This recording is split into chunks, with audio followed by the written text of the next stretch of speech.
చంటి అంటాడు, "అబ్బా! ఏంటి వదిన డిసప్పాయింట్ చేశావు" అని చెప్పి అనగానే అప్పుడు చరణ్, "డిసప్పాయింట్ ఏంట్రా డిసప్పాయింట్" అనగానే, "ఆ! డిసప్పాయింట్ కాక నేను ఎంచక్కా బాబాయిని అని చెప్పి అయ్యానని ఎంత సంతోషపడ్డాను తెలుసా? సర్లే ఇప్పుడు కాకపోతే కొన్ని రోజులకైనా ఈ గుడ్ న్యూస్ వస్తుందిగా" అని చెప్పి అంటూ ఉంటాడు చంటి. "అవునవును, ఇప్పుడు కాకపోతే త్వరలో గుడ్ న్యూస్ చెప్తుందిలే పల్లవి" అని చెప్పి అక్కడున్న ఫ్రెండ్స్ అందరూ కూడా అంటూ ఉంటారు. ఇక అప్పుడు పల్లవి దగ్గరికొచ్చి చరణ్ ఇలా అంటాడు, "ఏయ్ పల్లవి, ప్రెగ్నెంట్ కాదని నీకు తెలుసు. అందరూ అలా అంటూ ఉంటే సిగ్గుపడుతూ ఉంటే అందరూ ఏమనుకుంటారు? అసలు నా గుండె జారినంత పనైంది. అసల ముందే చెప్పాలి కదా!" అని చెప్పి అంటాడు చరణ్. అప్పుడు పల్లవి అంటుంది, "ఏం లేదులెండి, కాసేపు అలా మిమ్మల్ని ఆట పట్టిద్దామని" అనగానే, "ఆట పట్టించేదేంటి? అసలు నాకైతే నా ఫ్యూజులు ఎగిరిపోయినాయి" అని చెప్పి అంటాడు చరణ్. "జస్ట్ మీ ఎక్స్‌ప్రెషన్స్ తెలుసుకుందామని. ఇప్పుడు కాకపోతే రేపు ఫ్యూచర్‌లో అయినా మనం ఖచ్చితంగా పేరెంట్స్ అవుతాంగా" అని చెప్పి అంటుంది పల్లవి. "అంత సీన్ లేదు" అని చెప్పి చరణ్ అంటాడు.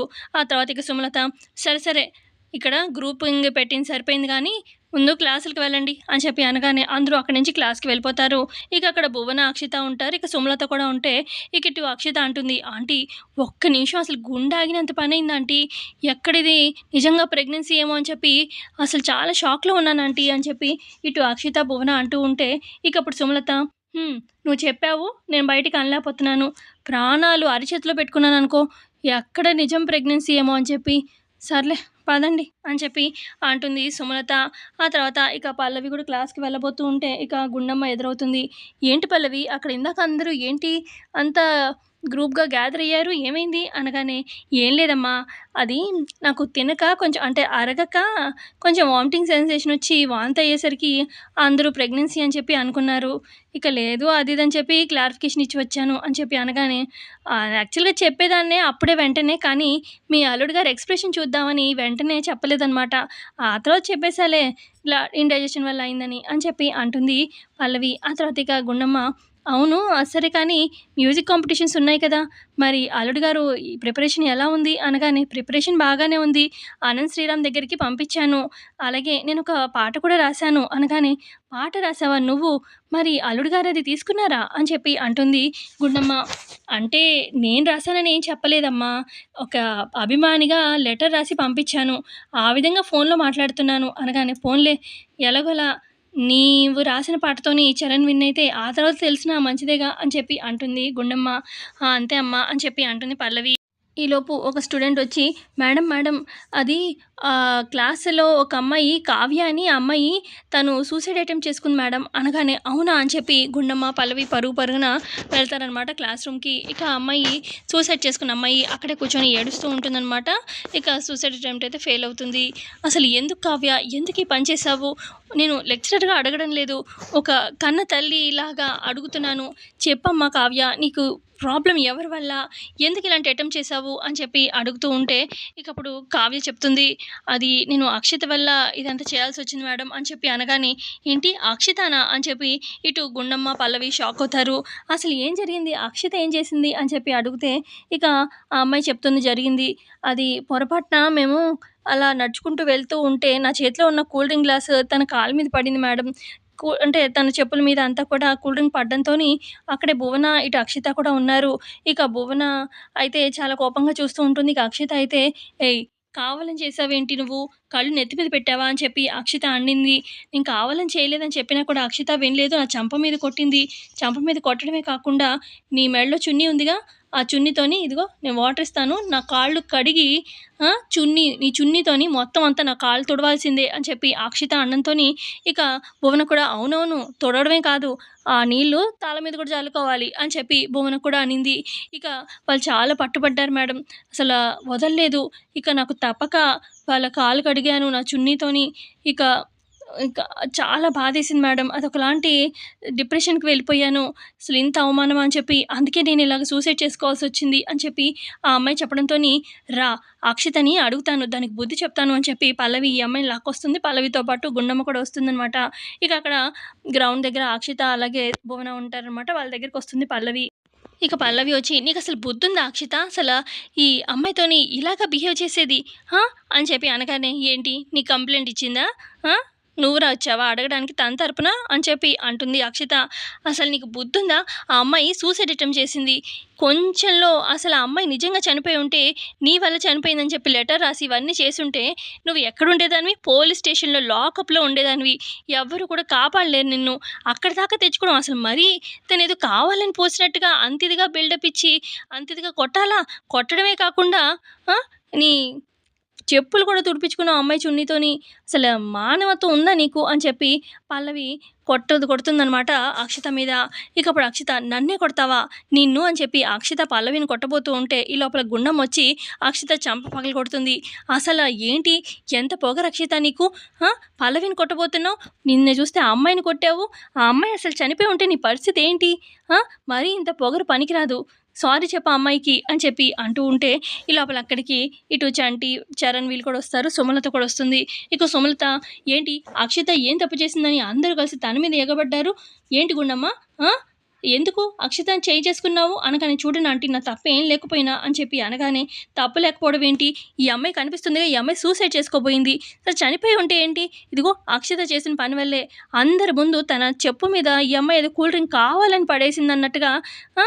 తను చెప్పు తుడిపించుకుందంట. సరే కావాలనే పడేసిందనుకున్నాము. కానీ అంత ఇదిగా ఎవరైనా ర్యాగింగ్ చేస్తారా?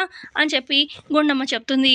మర్యాదగా సారీ చెప్తావా లేదా? అని చెప్పి గుండమ్మ పల్లవి అడుగుతూ ఉంటే, నేను చెప్పను గాక చెప్పను. నేనెందుకు తగ్గాలి? అని చెప్పి అంటుంది అక్కడున్న అక్షిత. ఇకప్పుడు పల్లవి అంటుంది, చెప్పకు. నువ్వు చెప్పకపోతే నిన్ను ఇప్పుడే ఇలా వెళ్ళి పోలీస్ స్టేషన్‌కి వెళ్ళి కంప్లెయింట్ ఇస్తాను. ఈ అమ్మాయి వల్ల ఇలాగా చేసుకుంది సూసైడ్ చేసుకోబోయింది అని చెప్పి చెప్తాను. అప్పుడు నువ్వు నిన్ను సపోర్ట్ చేసేవాళ్ళు ఎందుకు పోలీస్ స్టేషన్‌కెళ్లారో నేను చెప్తాను అని పల్లవి అలా అంటూ ఉంటే, ఇక ఇటు చరణ్ కూడా చెప్పాలి నీదే తప్పుంది అక్షిత. చెప్పాల్సిందే అని చెప్పి అనగానే, ఇక అప్పుడు సుమలత కూడా సైగలు చేస్తుంది. సరే అని చెప్పి ఇక అక్షిత సారీ చెప్పేస్తుంది. ఇక ఇటు చంటి చెప్పినా కూడా సారీ చెప్పదనమాట ఆ ముందు. ఇక సుమలత సైగలు చేయడంతోని మొత్తానికైతే సారీ చెప్పేస్తుంది. ఇక ఆ తర్వాత అందరూ అక్కడి నుంచి వచ్చేస్తారు. ఆ తర్వాత ఇక ఇటు భువన, అక్షిత, సుమలత మాట్లాడుకుంటూ ఉంటారు. అసలు ఏంటి మీరు ఎందుకిలాగా ఆ గుండమ్మ, పల్లవి ఉంటే కావాలి ఇలాగ చేస్తానే ఉంటారు అని చెప్పి అనుకుంటూ ఉంటే ఈ లోపల అక్కడికి చరణ్ వస్తాడు. ఏంటి మమ్మీ మంది తప్పు పెట్టుకొని సారీ చెప్పడం తప్పైతే కాదు కదా అని చెప్పి చరణ్ అంటూ ఉంటే ఇక అప్పుడు సుమలత రేయ్ మన తప్పు లేదురా. అసలు నిజంగా ఆ అమ్మాయి నా వల్ల ఇలాగా అంటే సూసైడ్ చేసుకోబోయింది అనుకో చరణ్. కానీ ఆ అమ్మాయి వచ్చి నాకు డైరెక్ట్‌గా చెప్పొచ్చు కదా! ఇదంతా చేసింది అసలు నిజంగా ఆ అమ్మాయి సూసైడ్ చేసుకుందే లేదు. కావాలని ఈ పల్లవి గుండమ్మే ఆ అమ్మాయిని రెచ్చగొట్టి నాతో సారీ చెప్పించారు. ఇదంతా కావాలని. వాళ్ళు మామూలోళ్ళు కాదు. ఫస్ట్ నుంచి ఈ గుండమ్మ కావాలని తనకి పేరు తెప్పించుకోవాలని ఇలా చేస్తూనే ఉంది అని చెప్పి సుమలత అలా చెప్తూ ఉంటే ఈ లోపల అక్కడికి పల్లవి వస్తుంది. ఎందుకండి మీరు అలా కావాలని ఎక్కించి చెప్తున్నారు లేనివి పోనివి అని చెప్పి అలా సుమలతని అడుగుతూ ఉంటే అప్పుడు చరణ్ లేనిపోనివేంటి? ఉన్నవే. నువ్వు, గుండమ్మ గారు చేసిందంతా నాకు అర్థమైంది అని చెప్పి అనగానే, ఎందుకండి మీరు అసలా కళ్ళ ముందున్న నిజాన్ని కనిపెట్టలేక ఎందుకలా మాట్లాడతారు అని పల్లవి అంటూ ఉంటే, ఇక అప్పుడు చరణ్ ఏంటి అసలు నువ్వు మీ గుండమ్మ గారు అసలు నేను అసలే మ్యూజిక్ మూడ్‌లో ఉన్నాను. నా మూడంతా పాడు చేస్తావు. ప్రతిసారి ఇంతే. ఆ! ఏంటి ఈ అంత గోల? మనశ్శాంతిగా ఉండేదే లేదు. నీ వల్ల మనశ్శాంతి ఎప్పుడు పోవడమే అని చెప్పి చరణ్ తిట్టి పల్లవిని అక్కడి నుంచి వెళ్ళిపోతాడు. ఆ తర్వాత పల్లవి, చరణ్ క్లాస్‌కి వెళ్ళిపోతారు. ఇక చరణ్ కూర్చుంటాడనమాట. ఇక పల్లవి వచ్చి చరణ్ పక్కన కూర్చోగానే ఇక చరణ్‌కి ఆల్రెడీ పల్లవి మీద కోపం ఉంది కదా! ఇక పల్లవి పక్కన కూర్చోకూడదని చెప్పి వేరే ప్లేస్‌లో వెళ్ళి కూర్చోగానే పల్లవి కూడా అదే లైన్‌లో వెళ్ళి పక్కన వేరే సీట్‌లో కూర్చొని చరణ్‌ని అబ్జర్వ్ చేస్తూ ఉంటుంది. ఇక బ్యాక్‌గ్రౌండ్‌లో సాంగ్ వస్తూ ఉంటుందనమాట. ఇక చరణ్ ఏం చేస్తే అదే యాక్షన్ ఇక అలాగా చేస్తూ ఉంటుంది. క్లాస్ అయిపోగానే చరణ్ వెనకాలే చరణ్ ఎలా నడుస్తుంటే అలాగే నడుస్తూ అలా వస్తూ ఉంటుంది. ఏయ్! ఏంటి ఊరికే నా వెనకాలే నేనేం చేస్తే అదే చేస్తున్నావు? ఎక్కిరిస్తున్నావా? అని చెప్పి అంటాడు చరణ్. కాదండి. జస్ట్ ఏదో మీ కోపం పోగొడదామని. సరే ఊరికే నన్ను ఇలా ఫాలో అవ్వకు. నాకు చిరాకుగా ఉంది అని చెప్పి అంటాడు చరణ్. సరే మీరు మ్యూజిక్ కాంపిటీషన్ కోసం మీరు ఆ డైరెక్టర్ దగ్గరికి వెళ్ళాలి కదా! టైం అవుతుందిగా అని చెప్పి అంటుంది పల్లవి. అప్పుడు చరణ్ అవును నేను మ్యూజిక్ డైరెక్టర్ దగ్గరికి వెళ్ళాలని నీకెలా తెలుసు? అని చెప్పి అనగానే అప్పుడు పల్లవి కవర్ చేయడానికి అంటే నిన్న మీ అభిమానితో ఫోన్‌లో మాట్లాడుతూ ఉన్నారు కదా! అప్పుడు విన్నాను. అదే చెప్పాను. అయినా మీరేగా చెప్పారు. అది విన్నాను అని చెప్పి అలా పల్లవి కవర్ చేస్తుంది. నేను చెప్పానా? అని చెప్పి చరణ్ అంటూ ఉంటే మీరే అండి వెళ్ళండి అని చెప్పి అనగానే సరే అని చెప్పి ఇక చరణ్ వెళ్తాడనమాట ఆనంద్ శ్రీరామ్ దగ్గరికి. ఇక ఈయన వెళ్ళేసరికి ఆనంద్ శ్రీరామ్ ఏమో ఇల్లంతా ఇక పేపర్ మీద సాంగ్స్ రాయడానికి ట్రై చేస్తుంటే సరిగ్గా రాక పేపర్స్ అన్నీ చింపేసి ఇక ఆ ఇల్లంతా పడేయడము అట్లా అంతా ఉంటుందనమాట చెత్త చెత్తగా. ఇక అక్కడ అనంత్ శ్రీరామ్ యొక్క పిఏని అడుగుతాడనమాట చరణ్. ఇదేంటండి అన్నీ ఇలాగ పేపర్లన్నీ రోల్స్ చేసేసి ఇట్లా పేపర్లన్నీ పడున్నాయేంటి అనగానే ఆయనకి సాంగ్ వచ్చేదాకా ఇంతే ఇల్లంతా చిందరవందర చేస్తారు అని చెప్పి పిఏ అంటూ ఉంటాడు. ఈ లోపల ఆయనకి సాంగ్ రాక రకరకాల యాంగిల్స్లో ఎక్సర్సైజ్ అది కూడా చేస్తూ ఉంటారనమాట. ఇక చరణ్ వెళ్ళి ఏంటి సార్ మీకు సాంగ్ రాయడానికి రాకపోవడం ఏంటి అనగానే ఒక్కొక్కసారి డైరెక్టర్ గారు త్వరగా రాయాలని చెప్పి మమ్మల్ని కంపెల్ చేస్తారు. ఇక ఆ టైంలో కొంచెం ప్రెషర్ అవుతుంది కదా. అవునవును నాకు ఇప్పుడు మంచి ఐడియా వచ్చింది సాంగ్ రాస్తాను అని చెప్పి సాంగ్ రాసి ఎలా వచ్చింది సాంగ్ అని చెప్పి ఆయన పాడి వినిపిస్తారు. అబ్బా సార్ సూపర్ సార్ అని చెప్పి చరణ్ క్లాప్స్ కొడుతూ ఉంటాడు. సో ఇంతే అండి ఇవాళ ఎపిసోడ్ జరిగింది. నచ్చితే లైక్ చేయండి. Thanks for watching.